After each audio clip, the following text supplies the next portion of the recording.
It is my special pleasure at this time to introduce my good friend and the co-leader of this conference, Alexander Groth. Professor Groth is Emeritus Professor of Political Science from the University of California at Davis. He holds a PhD in Political Science from Columbia University. He serves as a member of the Editorial Advisory Board of the Israel Journal of Foreign Affairs, as do Professor Wistrich and a number of other people in our academic group. His academic fields include comparative politics, public policy, political change, and the Holocaust. He is author, co-author, or editor of 13 books and has contributed to over 100 scholarly articles. His three most recent books include Democracies Against Hitler, Holocaust Voices, an attitudinal survey of survivors and accomplices, and Churchill, Roosevelt, and the Holocaust. Professor Groth is a Holocaust survivor from Poland. He was in Poland from 1939 to 1949 and walked out with all his limbs, a brilliant mind, and alive for us today.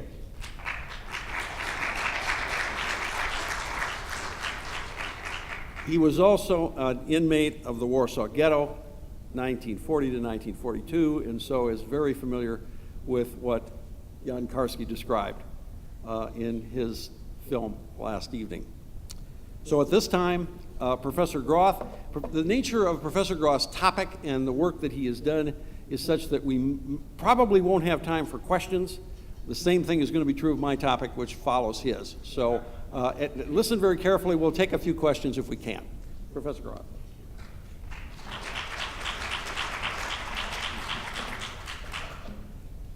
Let me see if this works here. Can everybody hear me? Okay, good. Very good. Well, first of all, I want to thank Tony for this wonderful introduction and thank him for the marvelous work, the effort he's put into this terrific conference. Now, the subject of my paper is Holocaust literature, which directly and indirectly absolves Allied leaders of culpability in the mass murder of European Jews during the Second World War.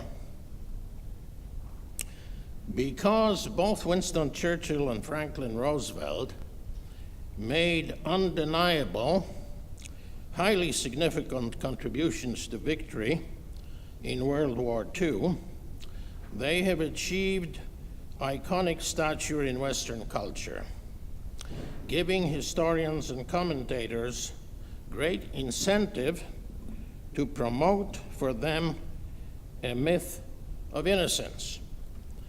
One way, of course, in which this occurs is that by treating these leaders with great deference, one is gaining or maintaining a certain cultural, not to mention political legitimacy.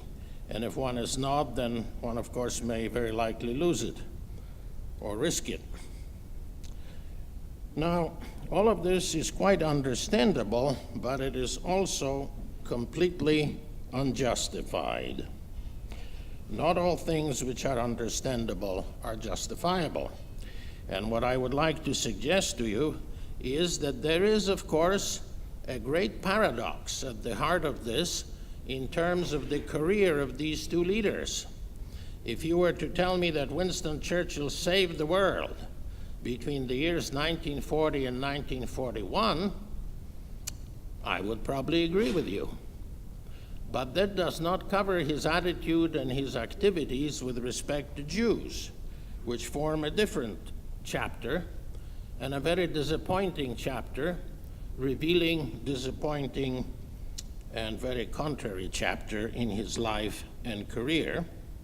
And much the same is true of Franklin Roosevelt. I wanted to mention to you, of course, that as Professor Wistrich said when he was here, one can make a very good case that Joseph Stalin also was a very important instrument of destiny in World War II. He made a tremendous contribution to the victory over Hitler, the victory over Nazis. We don't celebrate him especially because he was a terrible person, a mass murderer, among other things, and a whole host of other things of which we disapprove and deplore. Now, the case against Churchill and against Roosevelt, making them accomplices in the Nazi Holocaust of the Jews, arises not out of one or two actions or statements, such as, for example, why wasn't Auschwitz bombed in the latter part of 1944? Certainly not that, but out of a whole prolonged and substantial pattern of conduct by those in power.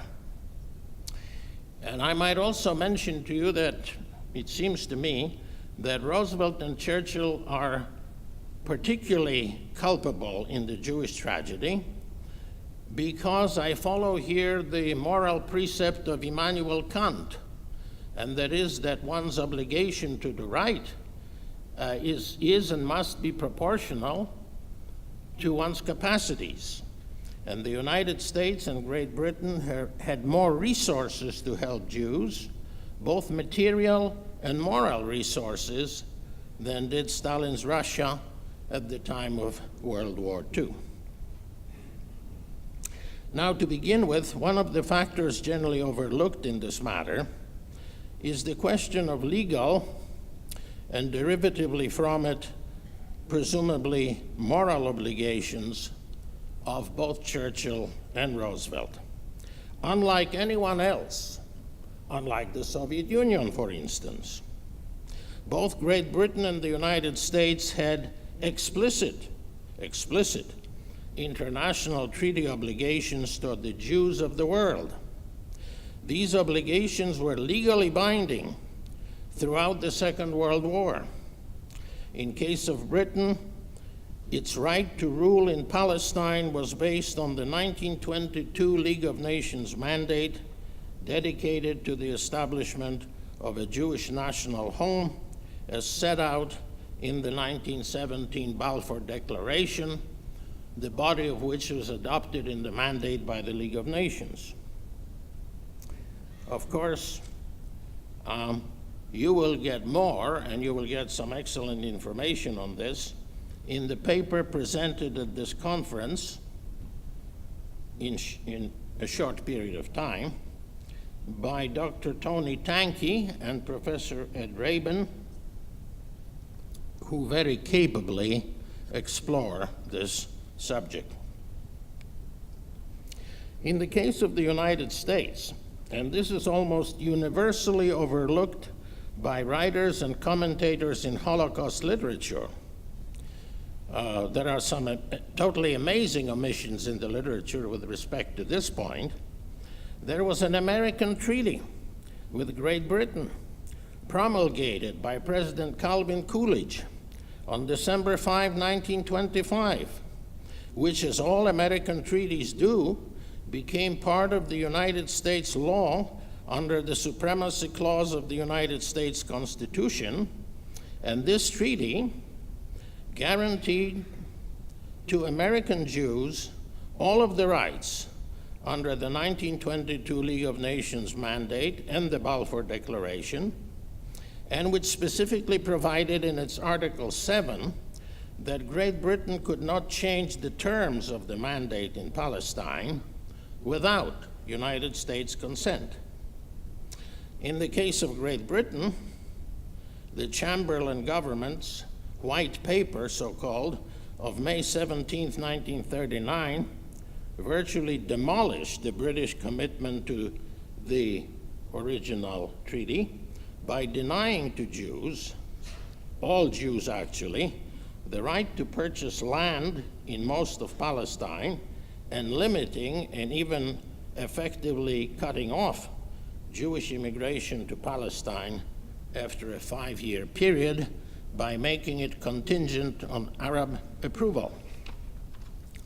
Winston Churchill's speech in the House of Commons, which you can look up in Hansard, on May 23, 1939, in very strong opposition to the Chamberlain White Paper, was an act of monumental duplicity on his part, because once in office as prime minister from 1940 to 1945, his own government's policies towards Palestine and the Jews were actually much more restrictive than those envisioned in the Chamberlain White Paper. And if you ask how much more restrictive, the answer is by roughly 40% in terms of legal admissions to Palestine.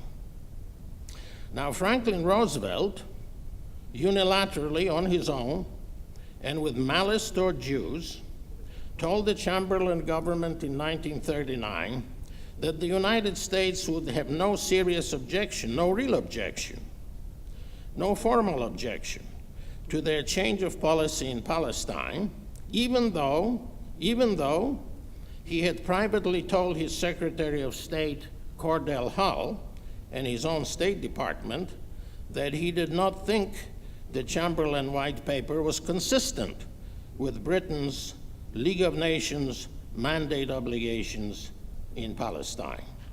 And you will find a reference to this in the memoirs of Cordell Hull after the war. At the time of World War II, there was no mechanism for forcing sovereign nations to abide by their treaty obligations. And it's questionable if that is the case even today. But it is also true that both of these treaties, the British Mandate of 1922 and the Anglo-American Treaty of 1925, continued formally in effect. They were not repealed until Israel's independence and the partition of 1948. We should note also that what the White Paper was ultimately was a statement of British cabinet policy in Palestine. It was not even a law, which, if you wanted to change it, would require a more complicated procedure at the time in Great Britain. It was basically only a British policy statement, which meant that Winston Churchill and his government were under no obligation to enforce it or continue it if they wanted not to continue it, and they could have discontinued its use if they so chose, using essentially the same formula that Chamberlain did to promulgate it in the first place. The idea that circumstances have changed. And how did circumstances change? Well, if they were interested in helping Jews, they might have done it, because one illustration of circumstances changing was the formal declaration of December 17, 1942, in which Great Britain publicly acknowledged that Hitler was carrying out a policy of physical annihilation or extermination of the Jewish people of Europe. That would have been a substantial enough change of circumstances to say, well, we need to do something different. And of course, it was also a substantial enough change of circumstances for President Roosevelt to say to his British friends, you know, we still have this treaty on the books, and I think you should be doing a little something to help the Jews. After all, look at the declaration which we have issued. And if anyone argues, well, you know, we had to be concerned about Arab unrest in Palestine, well, President Roosevelt was very much in a position at that point to tell the British, send another 10,000 troops to Palestine and do it. And of course, at that point, that is certainly in 1942, British dependence on American help was so great that President Roosevelt could have achieved probably almost anything he wanted if he, quote, nicely asked for it. Well, that's one part of the equation, and obviously the declaration was of great importance. Now, looking at this record, we can also note, and we should note, that after the outbreak of World War II, both Winston Churchill and Franklin Roosevelt totally disregarded an enormous public provocation by the Nazis. And this enormous public provocation occurred on September 17, 1940, when Hitler issued an unprecedented public decree, a decree that was aimed at no other ethnic entity during World War II. And the decree simply declared that, quote, "The property of Jews shall be subject to sequestration," unquote. Now, since property involves not only money, but also such items as food, clothes, tools, and shelter, and no procedural qualifications attached to the Nazi announcement, the decree was both a gross violation of the 1907 Hague Conventions on the Laws and Customs of War, to which the United States, Great Britain, and Germany were all parties, and it was indeed a prelude to a virtually open Nazi policy applied first in the Warsaw Ghetto, where people robbed of their possessions and means of livelihood were forced into a lawless, crowded prison where they would starve and shiver to death. No diplomatic protest was ever sent to Germany, where the United States had its embassy in Berlin until December of 1941, and or later, when both Britain and the United States could still communicate, sending warnings, objections, and various other messages to the Nazis through neutral channels or neutral embassies in Berlin.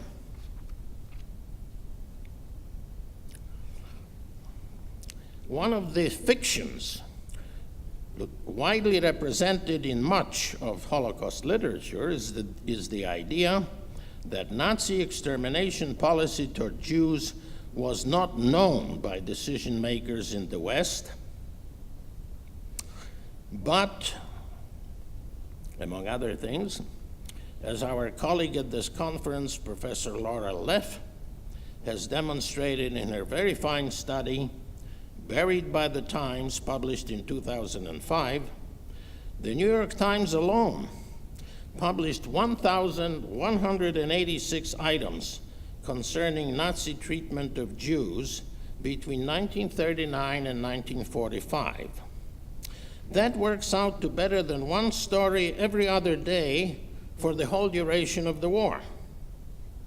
Now, the stories may not have been on the first 10 pages, and some were not all about the Jews, but they were all there. And it's a little hard to argue that people who work for government agencies only read page 1 of the New York Times, or only look at pictures, or maybe only read the sports pages and nothing else.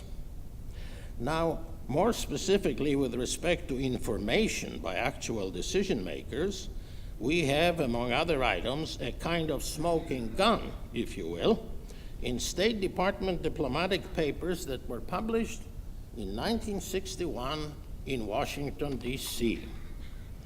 And here we find a personal letter from President Franklin Roosevelt to Pope Pius XII, dated September 26, 1942, and hand-delivered by the President's personal representative to the Vatican, Mr. Myron C. Taylor, with all sorts of details about Nazi murders and deportations of Jews in Poland, a reference to the camp in Belzec, by the way, and a letter including a timeline of August 1942 for when this information was allegedly initially obtained in Washington, D.C. And also, on October 6, 1942, Prime Minister Winston Churchill was personally briefed by Mr. Taylor at a dinner in the American Embassy in London about his mission to the Vatican. By the end of 1942, whatever people may say about information and knowledge, there was obviously enough information to cause the Allies to issue a declaration, the Declaration of December 17, 1942, on behalf of 12 governments, including the United Kingdom, United States, Soviet Union, and several governments in exile. It was read in the House of Commons by Winston Churchill's Foreign Secretary, Anthony Eden, a man to whom he sometimes referred as my son. It defined Nazi policy toward Jews quite as clearly, quite as well as it could be today. The key phrase was, quote, "German authorities are now carrying into effect Hitler's oft-repeated intention to exterminate the Jewish people in Europe.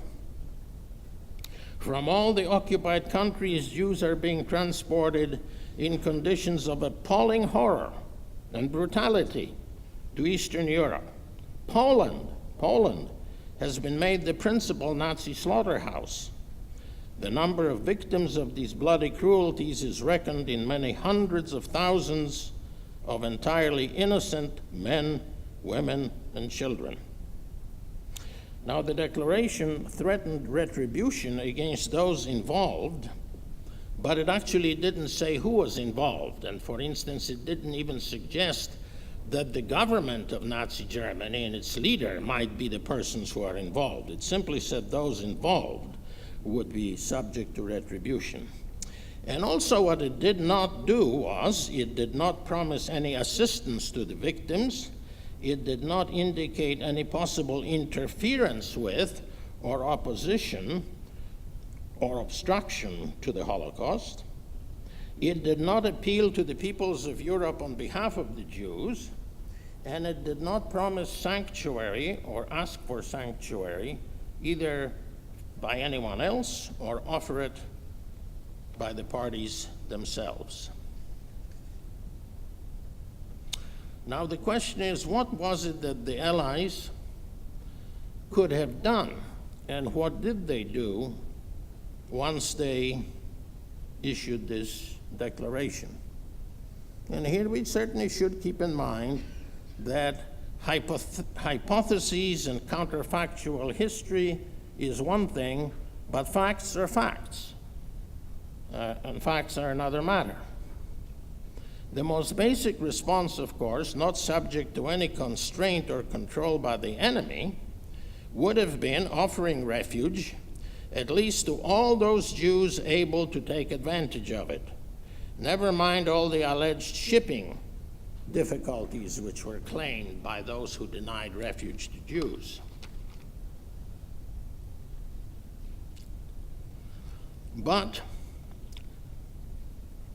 we should also note that until the Second World War, until 1939, the policies of Britain and the United States toward Jewish escape or emigration from Nazi Germany and from countries menaced by Hitler before 1939 were generally very restrictive. They were restrictive in terms of the quota system, which was ethnically skewed in order to presumably maintain what may be called the racial profile of the United States as it existed in the 1930s. And an excellent coverage of this subject was provided by our friend Professor Bat Ami Zucker at this conference, and we certainly look forward to the publication of her paper. But what we should note is that these policies occurred in a context in which, A, the issue was not the extermination of the Jews yet, but still something much less extreme. That is, something which could be broadly called persecution, bad treatment.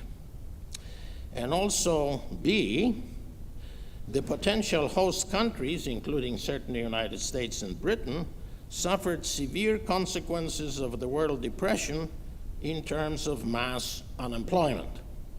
But World War II changed this whole context. The situation of the Jews on the one hand became far more dire. It was now not a question of persecution, it was a question of life and death. And on the other hand, in the potential host countries, a labor shortage replaced mass unemployment. But nevertheless, the sanctuary policies of the Allied powers after 1939 and even after 1942 continued very restrictive, and in some cases they became even more restrictive than they were before the war began. So that the Declaration of December 17, 1942 had no immediate or even closely proximate effects of any sort on the immigration policies of the United States or Britain. And contrary to some suggestions and hints in Holocaust literature, even after the establishment of the so-called WRB, the War Refugee Board, by Roosevelt in January 1944, there was no change in U.S. immigration policies. They remained as restrictive as they were before. The War Refugee Board did not change that.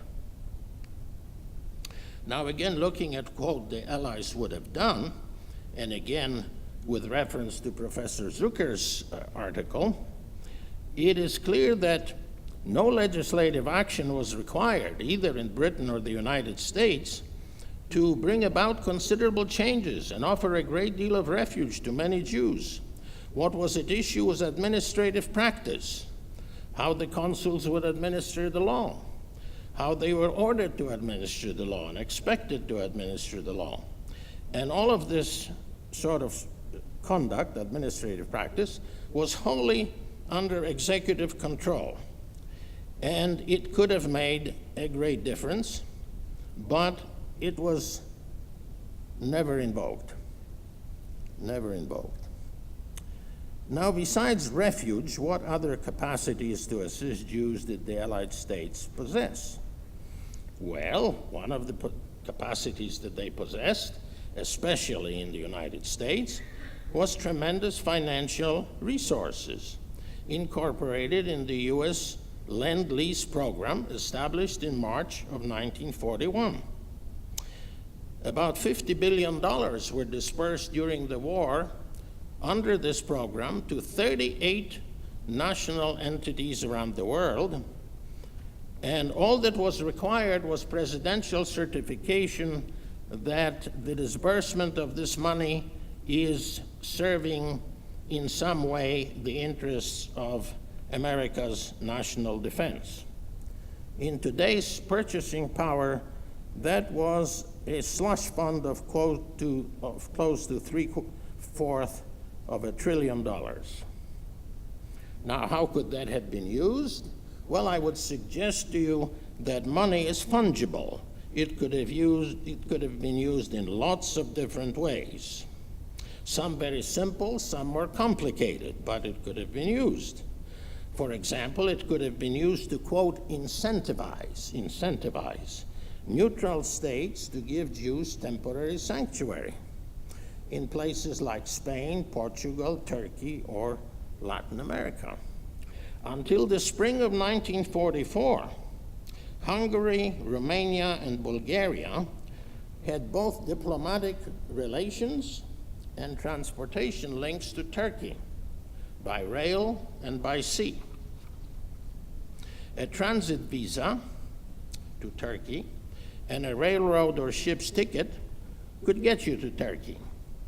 If such a thing was available, lots of Jews undoubtedly would have tried to get out there in order to take advantage of it.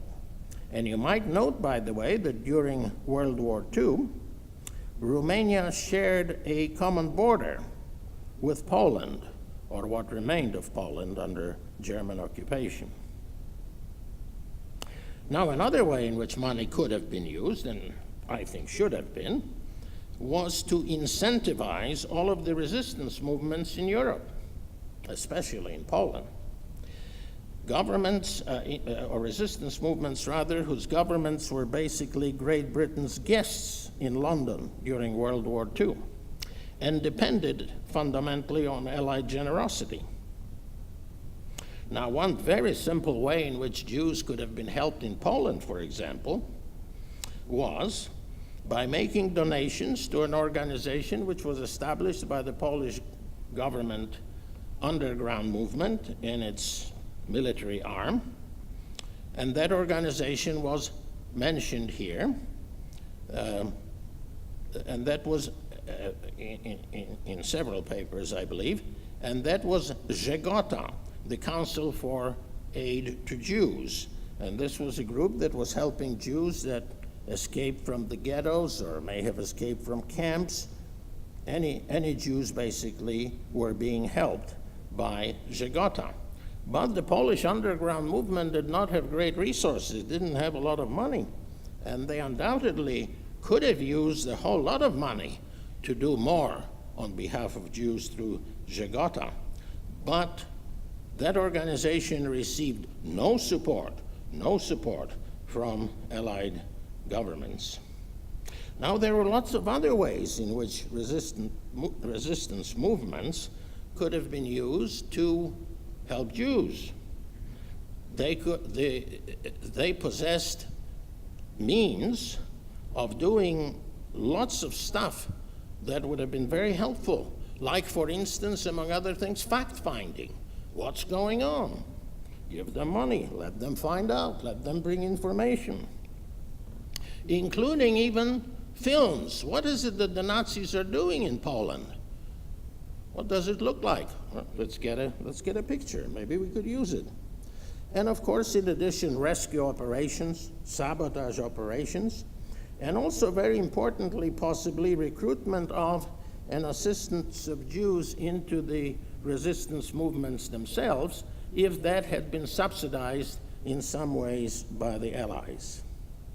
Now you can say, and we can all agree, that how well such programs might have worked is today, I will grant you, a hypothetical question. But whether anybody really tried to do this, or even seriously considered it, is not a hypothetical question. It either happened or it didn't happen, and it didn't happen. Now, one place where such leverage would have been especially useful and important was Poland, which was under German occupation, several hundred air miles away from Great Britain. But much of the Holocaust literature makes the reader think that Poland was so far away that there was no way that the Allies could make any connection with Poland. And what they overlooked was that Poland was right there. Poland was around the corner. Poland was one local phone call away. The location of the Polish government in exile in London was literally only a few blocks away from Winston Churchill's headquarters in the years 1940 to 1945. And the Polish government in exile was continually connected to a very large political and military underground movement at home. And the whole thing was, of course, led successively by Prime Minister General Władysław Sikorski and later by Mr. Stanisław Mikołajczyk, all in London. But Britain and the United States were not interested in the fate of the Jews, as recently attested very brilliantly by our colleague at this conference, Professor Michael Fleming, with respect to Auschwitz, in his, which is one example, in his Cambridge University Press 2014 book, Auschwitz, the Allies and the Censorship of the Holocaust. In more general ways, an analogous theme is developed over several decades by very prominent Polish political figures and even some non-Polish political figures. Among the political figures, you will find Stefan Korboński, the political leader of the London-affiliated underground movement, who wrote at least 2 books dealing with this problem. You will also find, of course, the memoirs of Jan Ciechanowski, Polish ambassador in Washington, D.C. You will also find them in the memoirs published in 1950 in Britain by General Tadeusz Bur-Komorowski, the man who led the Warsaw Uprising of August and September of 1944, who was imprisoned by the Germans, survived the war, and recalled that he had taken a streetcar ride in Warsaw to see what was going on in the Warsaw Ghetto, was appalled by what he saw, reported it frequently to London. Nobody was interested in this story.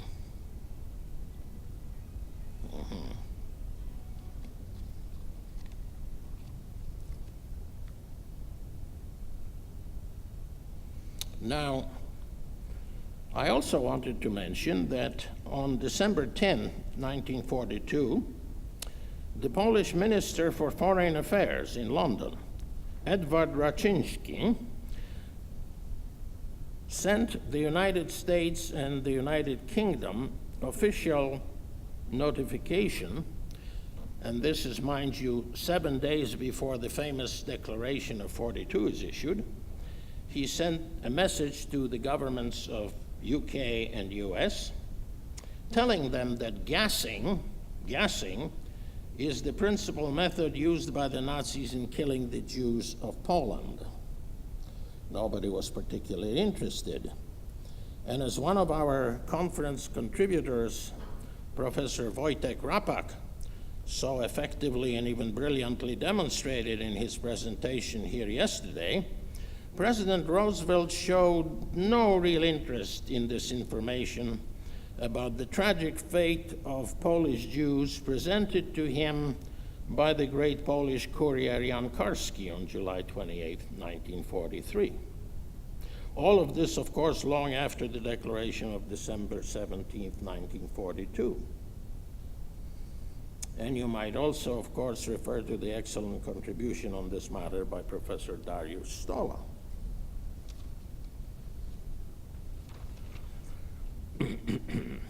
Now, when we talk about capacity for help, we must also include in it the capacity for moral suasion, the great power of the word, and also consider what the alternative to the power of the word is. And that is, silence implies consent. Silence implies consent. And the Western leaders said nothing about the Holocaust. They said nothing before the declaration of December 1742, which incidentally was spoken, the words were spoken by, not by one of the leaders, but by Foreign Secretary Eden, and they said absolutely nothing about it later. I am one of the survivors who, long after the war, didn't even know that such a declaration had ever been issued, because nobody had heard of it, nobody talked about it. Now, what this said to many people in Europe was that the whole Jewish problem was not worth really worrying about too much. Maybe Hitler was right, you know. I mean, he did different things. Maybe some were right, some were wrong, and maybe killing the Jews was not a bad idea. Now, it is true that in Europe it was the Nazis who designed the final solution and conducted it from beginning to end. But how about all the people that we call bystanders, as Raoul Hilberg called them? Did some of them help the Nazis round up Jews? Did some of them perhaps participate in the killings? Were many of them utterly indifferent to what is happening to the Jews? And were some of them perhaps sympathetic and possibly even willing to help? Maybe they were persuadable. Appeals by leaders to whom all of Europe looked for liberation from Nazi rule, the President of the United States and the Prime Minister of Great Britain, would have been very important. But basically, they never happened. President Roosevelt never made a single speech addressing the Holocaust during World War II, and Winston Churchill likewise did not make a single speech addressing the Holocaust in World War II. Now, if you're thinking about Stalin, Stalin's popularity in Poland was approximately that of Hitler's popularity in Poland. And any moral appeals by Stalin would have been probably regarded in the same light as moral appeals by Al Capone in the United States.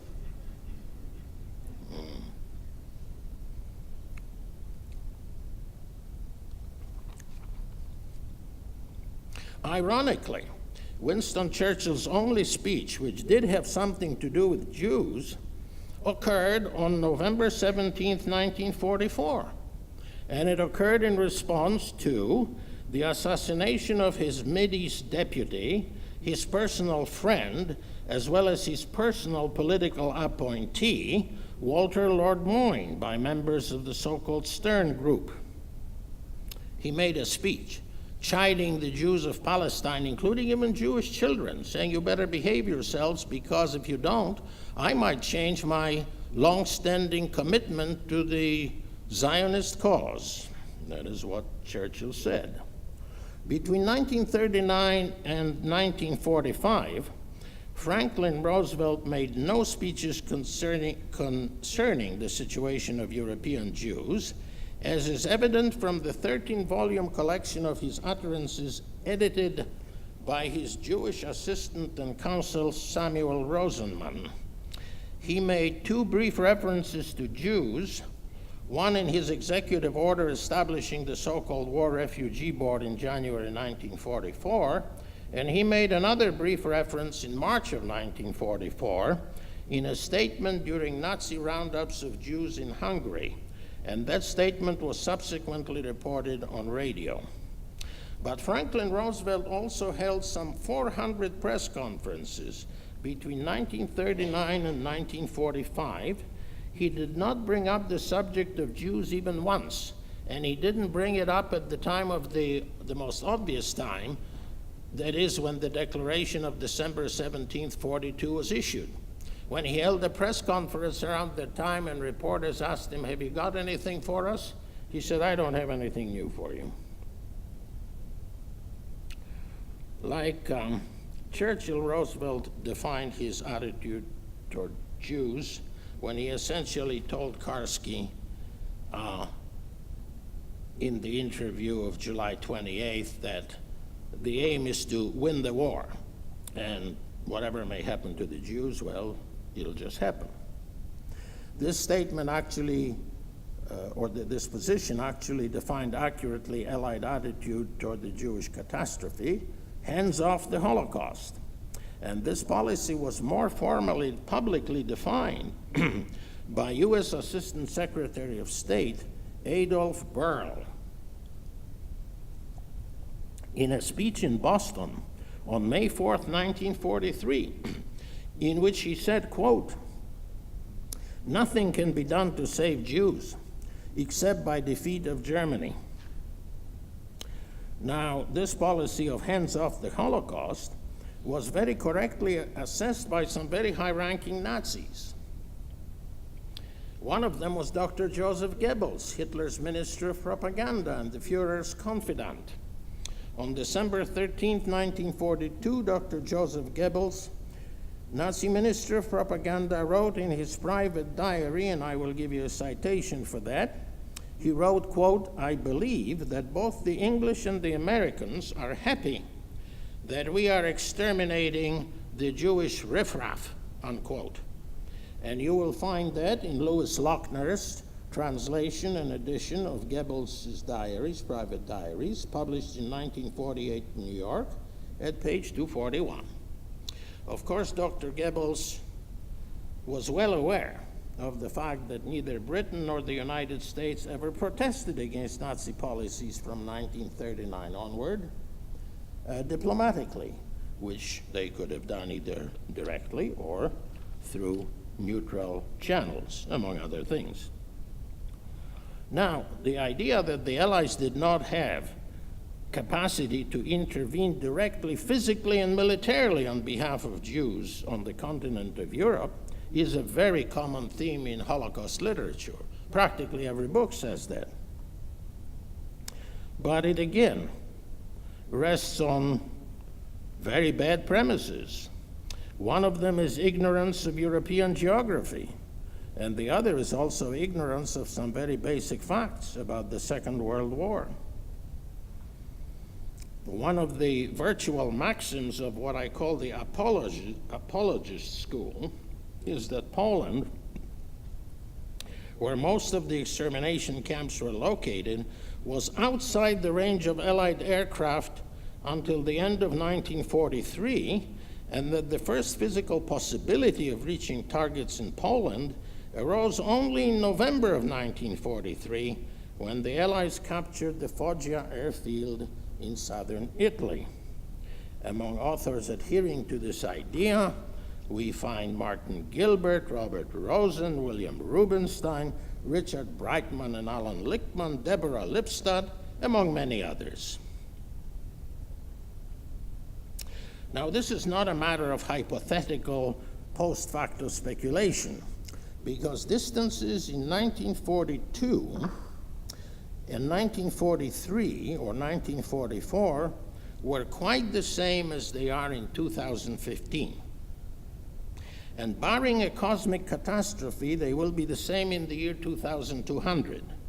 Distances are not subject to change and are not matters of opinion or speculation. Since none of these Holocaust writers ever bothered to look carefully at the map of Europe, they did not realize that an airplane flying from Foggia to, say, Warsaw would need to cover 802.7 miles, while one flying from, say, Lowestoft in southeast England, where American Air Force bases were located, would need 811 miles, which is virtually identical. It's the same thing. Rebecca, dear friend, maybe you can put on that little, yes, that is really good. As you can see here, you wouldn't need to find any exact things. You could figure this out by using a ruler. What the distance is. Oh, thank you. You could figure this out by simply using a ruler to see what the distances were in one case and in the other case. And of course, in this case, if Warsaw is the target, they were virtually identical. And it is kind of interesting that if the extermination camp at Helmno was the target, it was actually closer from southeast England than it is from Foggia. And of course, that area was available to the Allies from day one of World War II until the end of World War II, whereas Foggia, of course, was only available from November of 1943. Now,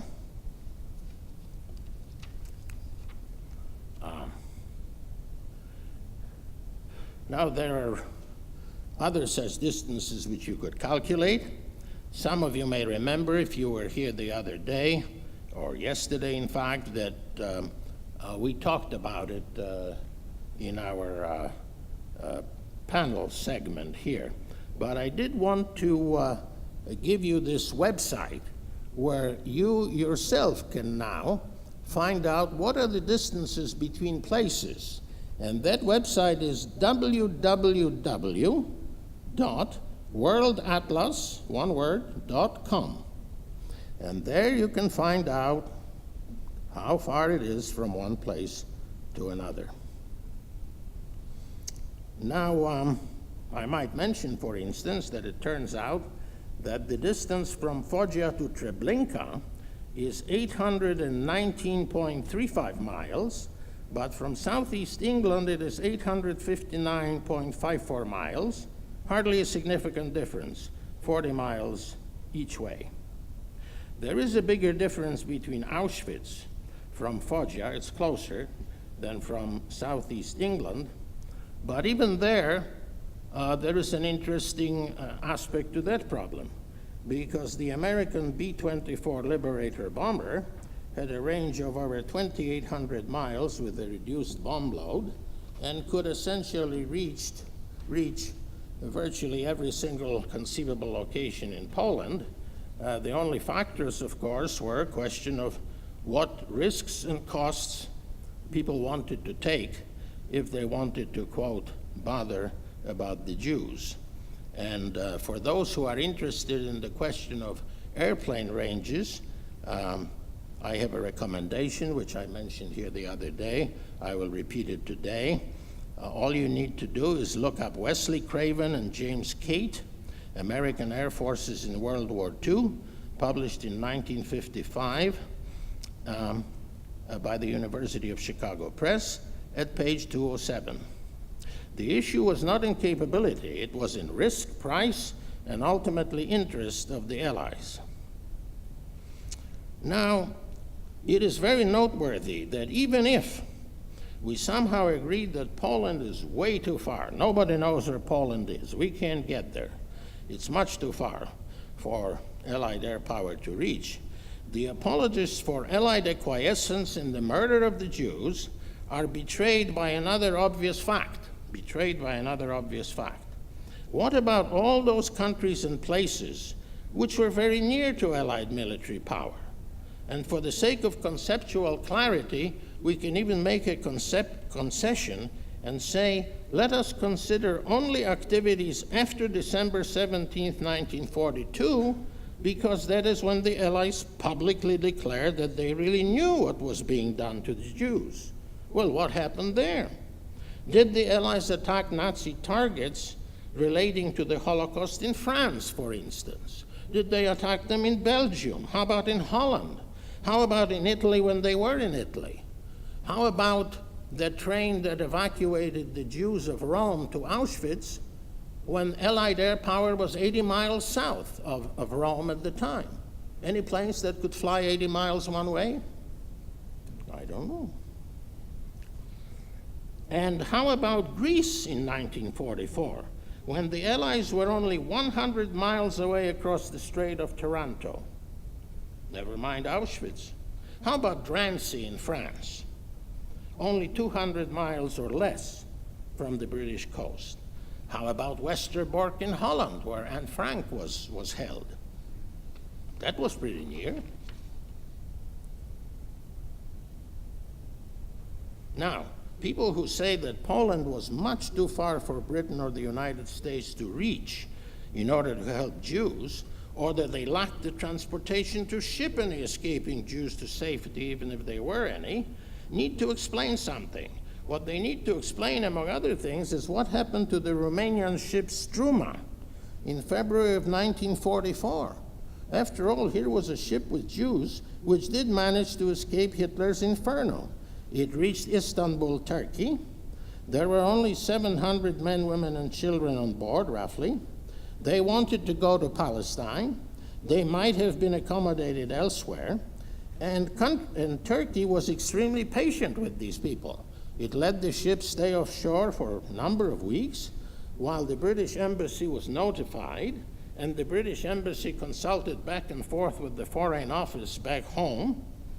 And the best that the British could do was to tell the Turks to turn the unseaworthy ship back into the Black Sea. Tell them, we don't want them. We will not accept them in any way, shape, or form. And the ship, of course, sank with all but one person lost. This story, by the way, was published in the New York Times on page 7 with a picture on February 25th, 1942. The Churchill cabinet never criticized, let alone disciplined, anybody in the Foreign Office who was involved in this, never really publicly said anything about it, and the Roosevelt administration was totally silent, while Lord Halifax, the British ambassador in Washington, D.C., wrote a very impudent letter to an American Zionist judge in Philadelphia, telling him that basically, during this war, Jews have to die for the good of the cause, or words to that effect.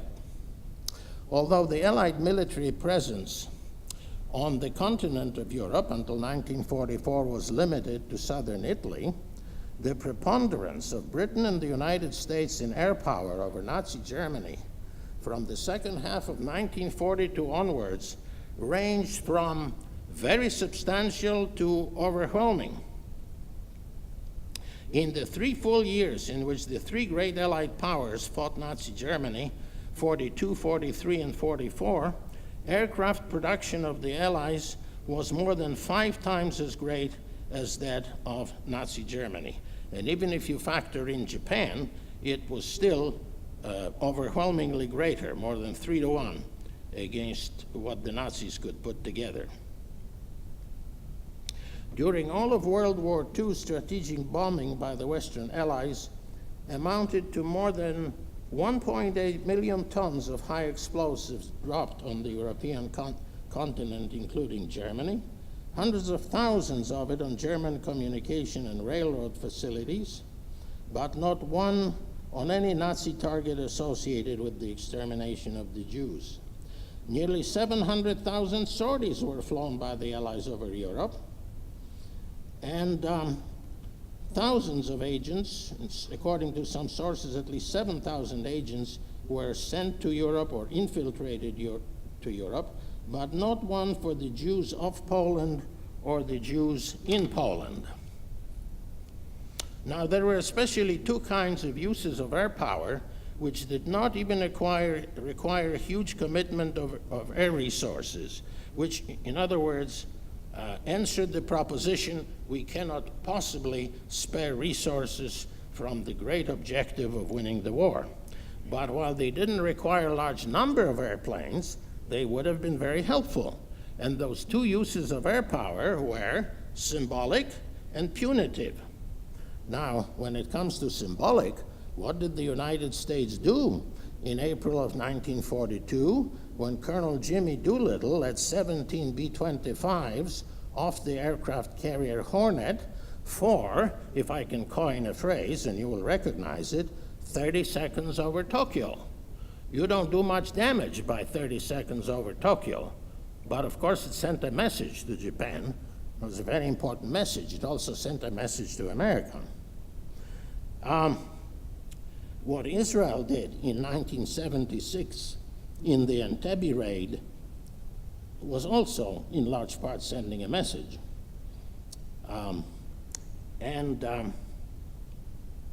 When it comes to punitive raids, I would mention to you that in April 1943, the United States sent a few planes to gun down Admiral Isoroku Yamamoto over Bougainville in the Pacific. Very successful mission. But I would also point out to you that the commandants of Nazi extermination camps, including, for example, Auschwitz, lived opulent and wonderful lives. It never occurred to anybody to drop in on the party, so to speak, and maybe break it up a little bit. And in 1944, Adolf Eichmann and his lovely staff of 200 fellow murderers operated on a fixed schedule in a Budapest hotel for several months, and they were only 400 to 450 air miles from the Allied base in Foggia. But no one paid them a visit, and no one even contemplated paying them a visit. They were off limits. Now, as for more general military and strategic matters, we have an excellent example of the sort of ignorance which unfortunately has permeated much of the literature, and some of them was evidenced by an otherwise meritorious writer, Lucy Davidovich. She wrote an article defending Allied leaders' passivity in the New York Times on April 10, 1982, in which she defended Allied passivity toward the Holocaust by asserting that in 1942 there was, and I'm quoting, no hope for anyone in Europe under Nazi rule, unquote. And she wrote that, quote, the war in the Pacific was going badly too, unquote. Apparently she had never heard of the greatest naval victory in the history of the United States of America in the Battle of Midway between June 4th and June 7th, 1942. She did not seem aware of the great German defeat at the gates of Moscow in December of 1941, or of Field Marshal Montgomery's victory over Rommel at El Alamein in November of 1942.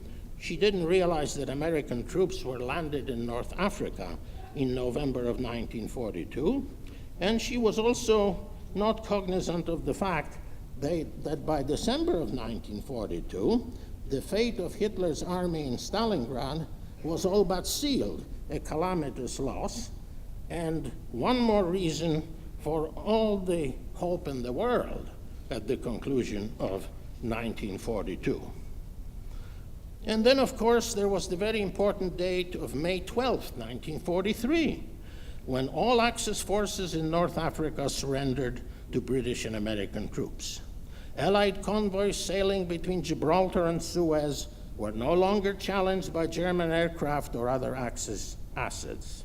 Allied preponderance in this area at sea and in the air especially was overwhelming, and the Nazis actually evacuated the islands of Sardinia and Corsica, voluntarily abandoned them in September of 1943. And there was no equivalent of the Atlantic Wall along the coast of southern France, Italy, Yugoslavia, Albania, or the Greek islands. But again, when Jews were being killed with Allied knowledge, as specifically occurred in Rome in September of 1943 with Allied knowledge, no finger was lifted in the Allied camp to do anything about it.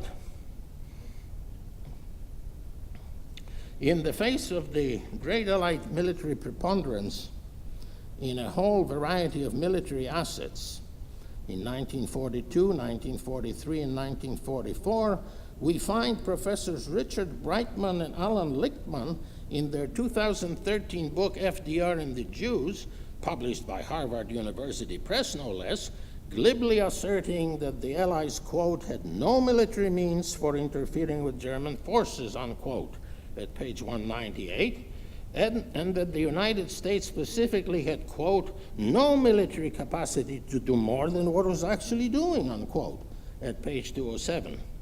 The authors provided no discussion or explanation whatever of what Allied military resources were that might conceivably support such absolute, unqualified, and ultimately absurd statements.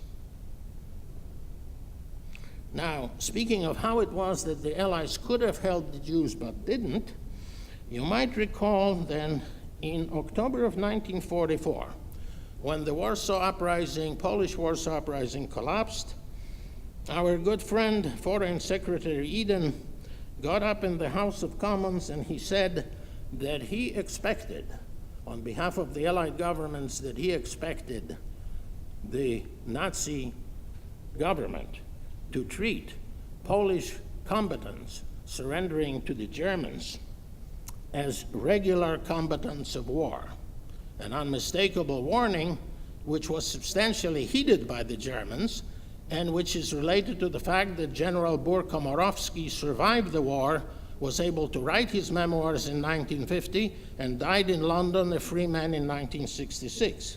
But of course, not a word was said in any way, shape, or form when Mordecai Anielewicz and Pavel Frankel were leading the Jewish ghetto uprising in April and May of 1943. Nobody thought of such a thing. In fact, neither Roosevelt or Churchill said a word about the ghetto uprising.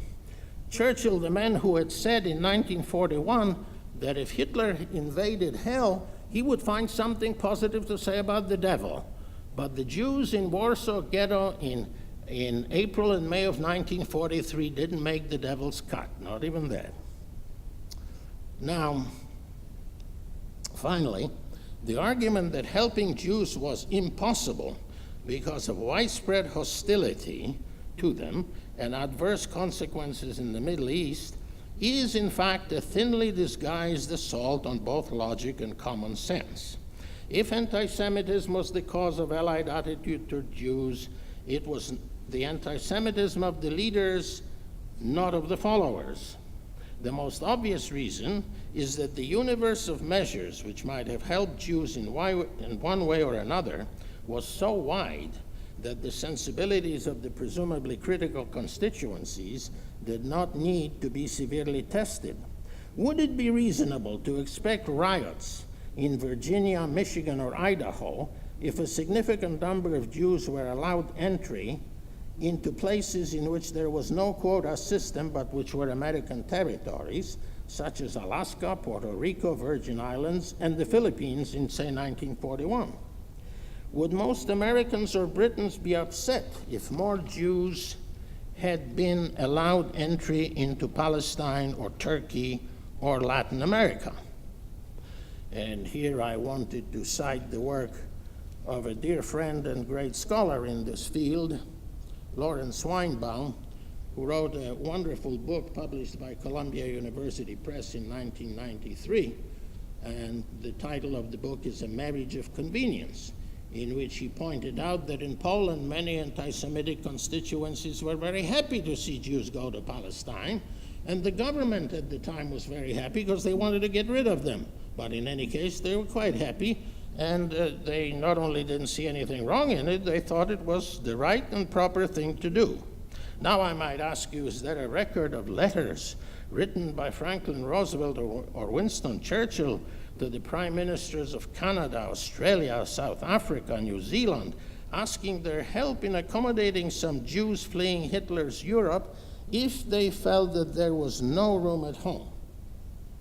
Well, I suggest that when this list of these telegrams and letters is found, it will be displayed alongside the letter that Hitler wrote to Eichmann protesting his inhumane treatment of Jews.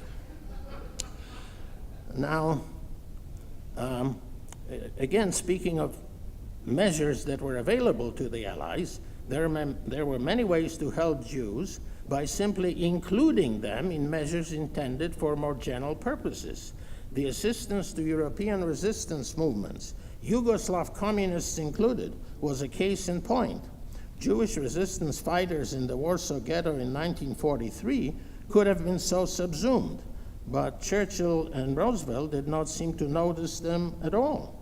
If it was right to supply arms to Russian communists, would supplying them to Jews be publicly unacceptable? There is no doubt that anti-Semitism was a powerful force in the Western world, no doubt about that. And Nazi propaganda continually stoked it against Western leaders. But bear in mind that wartime secrecy enabled these same leaders to elaborate policies and decisions concerning Jews in conditions of all but utter privacy. If they merely wanted to consider helping Jews, or even merely learn more of their circumstances, the perils of offending anti-Semitic opinion were not a factor. What they might have accomplished by these things is today admittedly hypothetical. But that these leaders did not do this, that they did not make the effort, however, is not a hypothesis. It is nearly 70 years later a fact. Now, anti-Semitism, like various other attitudes, has many shades, varieties, and intensities.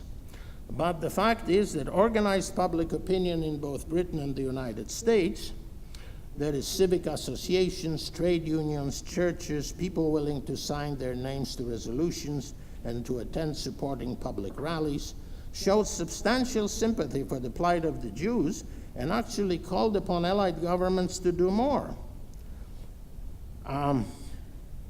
In 1944, the Republican Party platform called for the U.S. government to support Jewish rights and entry to Palestine, and the Democrats actually had a similar platform, although that didn't seem to have much impact on President Roosevelt. So the question is here, where was the opposition? Were there any public letters to the president or the prime minister urging support for the final solution? Any public rallies backing Nazi murder operations? Any petition in support of Hitler's settlement of the Jewish question? Now, in the case of Franklin Roosevelt, the irony is that for many years he depended on the support of Jews for his political career, and he actually cultivated that support in ways which openly challenged anti-Semitic opinion in America. Roosevelt's springboard to the presidency was the governorship of the state of New York, his home state. And no Democrat could win a statewide election here without carrying New York City, where about 1/3 of the population was Jewish. New York State was also by far the biggest prize in the presidential electoral college of Roosevelt's time. When Roosevelt appointed Jews to high visibility posts, such as Felix Frankfurter to the U.S. Supreme Court, Henry Morgenthau to Treasury Secretary, Samuel Rosenman, White House counsel, he, quote, grated, unquote, on the psyche of every American anti-Semite who read newspapers or talked to people who did. But the American electorate never really punished Roosevelt for it. Roosevelt always won his home state, and he won the presidency with 472 electoral votes out of 531 in 1932, a record 523 in 36, 449 in 1940, and his closest call came in 1944 when he won by an electoral count of 432 to 99 for Thomas E. Dewey. And all this happened alongside public opinion polls which said, "We think the president has appointed too many Jews to public office." But nevertheless, this is what occurred. And yet, when he personally, the president, provably learned and knew of the controversies surrounding his Assistant Secretary of State, political appointee Breckinridge Long, a man who had sabotaged Jewish immigration and ultimately actually admitted it in his private diaries, doing so quite unlawfully, Roosevelt could not bring himself to so much as switch the man's assignments within the State Department. If that may be attributed to anti-Semitism, it was certainly not the anti-Semitism of the American public. One cannot be simultaneously a friend of the Jews and also collusive in their extermination. Churchill and Roosevelt were duplicitous men. They left no record of their wartime conversations with respect to Jews. So much is clear from various sources, including the Lowenheim, Langley, and Jonas book titled Roosevelt and Churchill, Their Secret Wartime Correspondence, published in 1975. Given the December 17, 1942 declaration and the high level of Holocaust coverage, the only reasonable explanation is that the two leaders did not think that their ideas about Jews were fit for public disclosure and discussion. But certainly what people did and did not do during the Holocaust certainly defined them in Jewish history. Now, I wanted to say something about two matters. One, the question of motives. What might be the motives of the two leaders for the way in which they acted? And also one other aspect of responsibility, which is almost universally neglected in Holocaust literature. Well, when it comes to motive, I certainly want to recommend to you the wonderful paper by one of our participants, Dr. Raphael Medoff, presented here, in which Dr. Medoff featured an assortment of anti-Semitic remarks and actions by President Roosevelt. And he also drew our attention to Roosevelt's article in the Macon Telegraph, a Georgia newspaper, on April 30th, 1925, which showed him, among other things, to be a self-confessed out-and-out racist in the way in which he talked about mingling of Japanese and European blood, and which seemed to be related to his utterly immoral activity with respect to the internment of Japanese Americans during World War II, the so-called Executive Order 9066.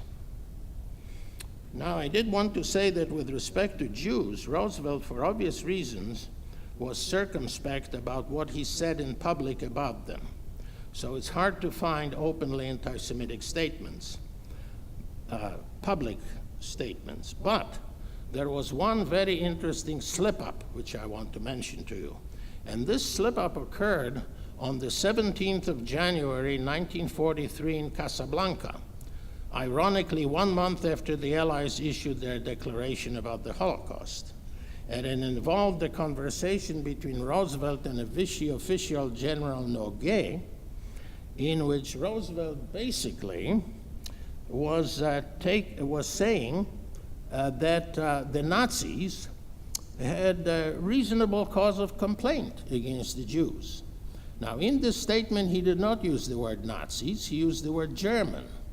But the opinions that he expressed, that the Jews allegedly controlled all the media, this, that, and everything else in Germany, to the point of saying that more than half of all teachers in Germany were Jews, he said that, were views which could only be identified with the Nazi Party, possibly with the Nationalist Party, which was an ally of Hitler's in elections in 1932 and 1933, but not with any mainstream German parties, not the Social Democrats, certainly not the Communist Party of Germany, certainly not the Christian Democratic or Center Party at the time, or the People's Party, or any of those parties. They were Nazi views, and Roosevelt gave them a kind of endorsement there. And you can look it up yourself, and it got published in State Department documents, and it was one very interesting slip-up. Now, in the case of Churchill, we have one other item which is very interesting. Churchill was also circumspect about what he said, and of course, as Professor Wistridge noted, and he referred to my book, Churchill did not even mention the Holocaust in the 6-volume history that he wrote after the war and after the Holocaust was public knowledge. Not one word in the text of his 6-volume history. But he did something else. And I'm going to ask Rebecca to show this thing. Now, this is very interesting because this is an article which Churchill wrote in 1920, on February 8, 1920, in the Sunday Illustrated Herald in Britain, in which he essentially used, and Martin Gilbert admits it and discusses it, but discusses it deceptively, he used, would you believe, the protocols of the elders of Zion, and accepted the general idea suggested by the protocols of the elders of Zion, a document which most people would agree only ranks with Mein Kampf among documents of anti-Semitism in this world.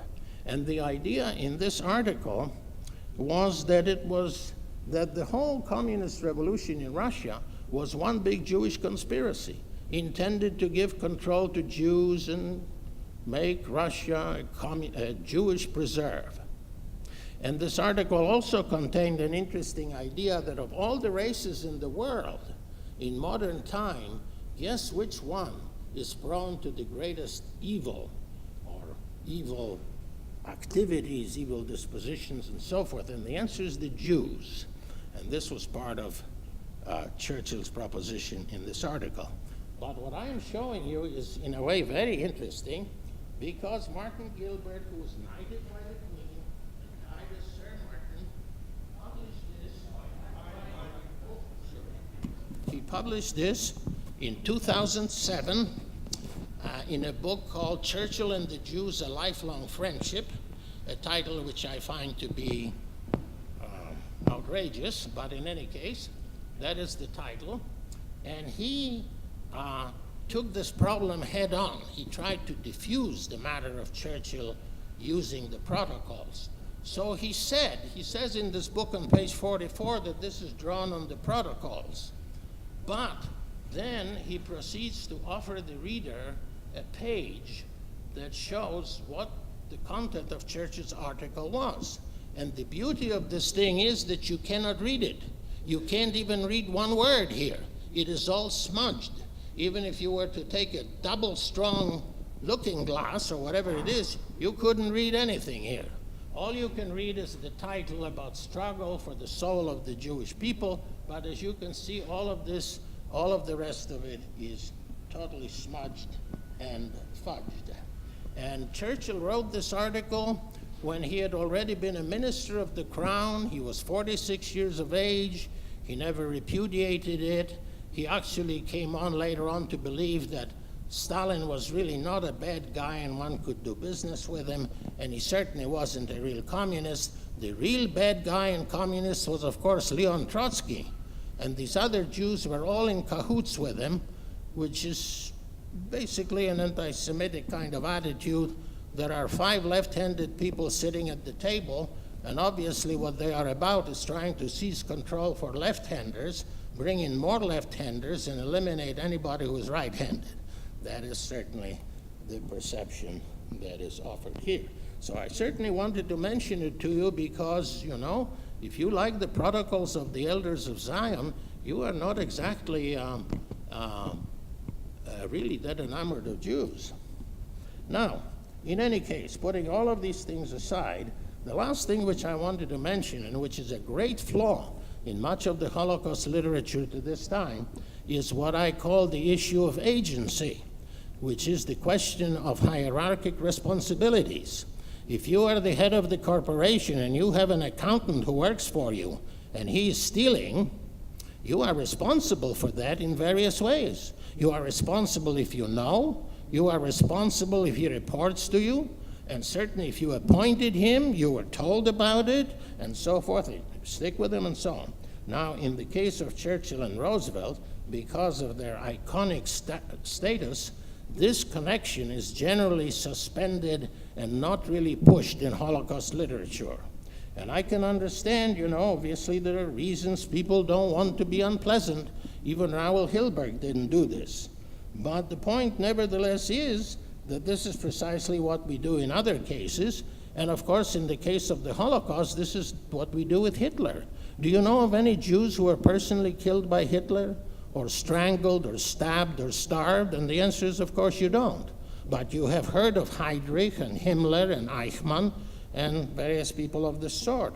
But so how come that Breckinridge Long, whose activities are known, and even somebody like Robert Rosen says this man was terribly prejudiced against Jews and discriminated against them, he's never linked to Franklin Roosevelt, as if they didn't know one another, as if they worked on separate realms. Well, he was a political appointee. He served at the president's pleasure. Is there any evidence that the president was unhappy with him? And if he were, what did he do about it? Well, he didn't. And of course, the same is true of Winston Churchill.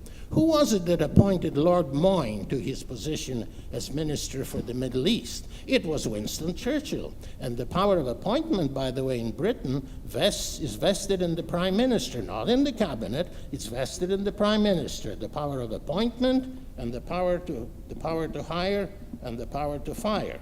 So all of these wonderful people, Lord Moyne, Lord Halifax, Anthony Eden, all these people were Winston Churchill's creatures, and they are responsible for what they did.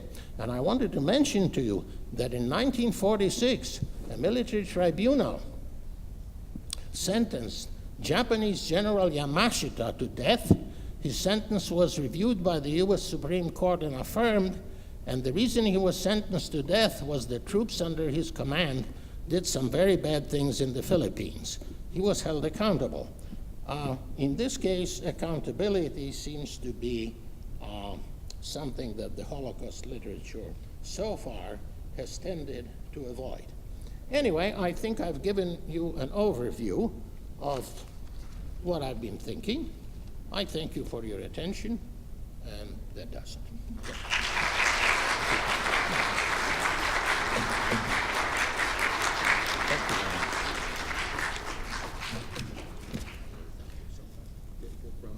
We will break for 5 minutes, and then I'll start my